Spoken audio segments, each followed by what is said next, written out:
You know, this movie really made me gain a lot of respect for the TSA.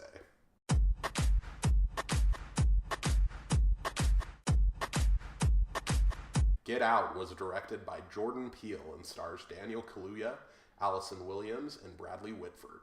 This is the story of a young interracial couple named Chris and Rose who go to meet Rose's family for the first time, and things quickly go downhill from there. This movie was released earlier this year, but we are continuing our series of reviews for movies that are nominated for Best Picture.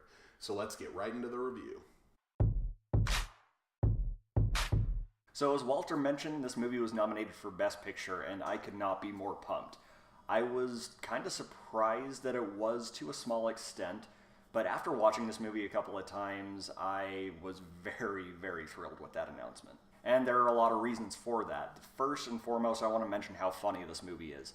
It's technically a horror movie, but the humor from Jordan Peele really, really shines here, especially from Lil Rel Howard, who plays Chris's friend, but he steals every scene he's in. He is absolutely hilarious. I can't wait to see him in more things. Speaking of the acting in this movie, I was extremely impressed with the entire cast here. I loved Bradley Whitford, I loved Allison Williams, Daniel Kaluuya.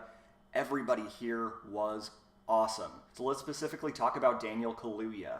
I think he absolutely dominated this movie. He was nominated for Best Actor in a Leading Role, and I can definitely see why, and I'm actually really, really hoping that he does win that.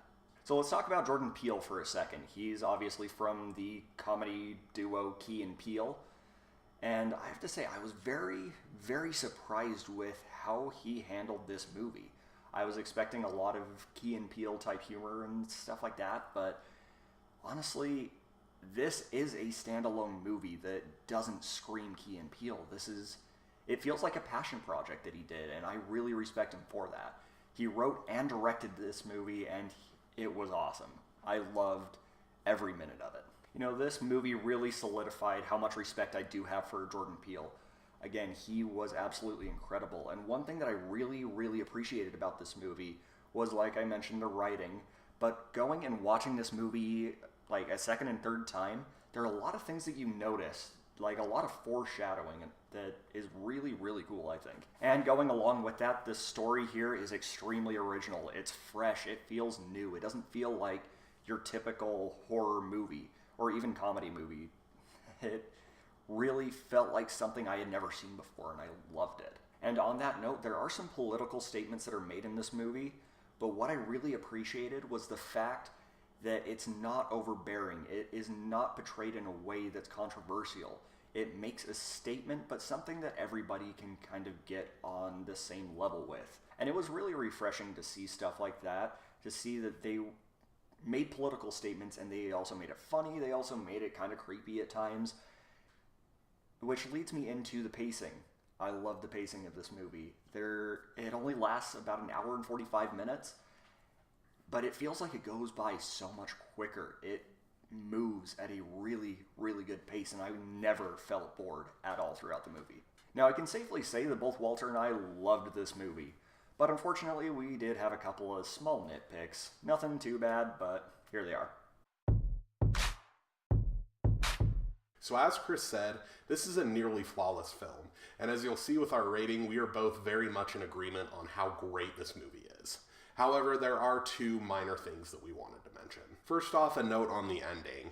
Now, in the original cut of this film, Chris and I both felt that the ending was a little sugar-coated. Jordan Peele has come out and stated why he did that, and I definitely understand his reasons for doing that, but we both appreciate the alternate ending presented on the Blu-ray a bit more. And also, this is a movie that is classified as a horror thriller type movie that really is not very scary. There are some jump scares thrown in, but it's not that scary. All in all, that is not a big complaint, though, and I think anyone should see this movie. So all in all, I love this movie. Not much else to it. I think it's excellent. One of the best movies of 2017, I think. I'm going to give it a 9 out of 10. Totally in agreement with Chris on this one. I think this is an absolutely excellent movie. 9 out of 10 as well.